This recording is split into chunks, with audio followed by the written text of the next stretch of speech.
घाटकोपर रमाबाई या ठिकाणी दुचाकी स्वार आणि कार चालकात झालेल्या भांडणातून दुचाकी स्वाराने कार चालकाला चाकू मारून त्याची हत्या केली आहे.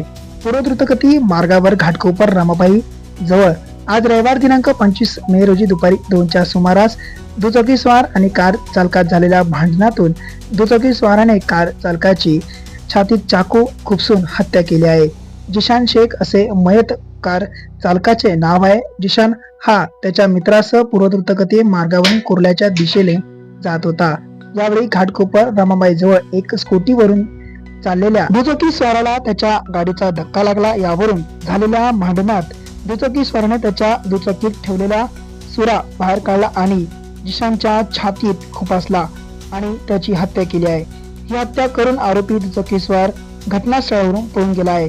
पोलीस हत्येच्या गुन्ह्याची नोंद करून अज्ञात आरोपीचा शोध आता सुरू केला आहे. या आरोपीचा शोध घेण्यासाठी उपायुक्तांनी 10 पोलीस पथके आता तयार केली असून आरोपीचा शोध सध्या पोलीस घेत आहेत.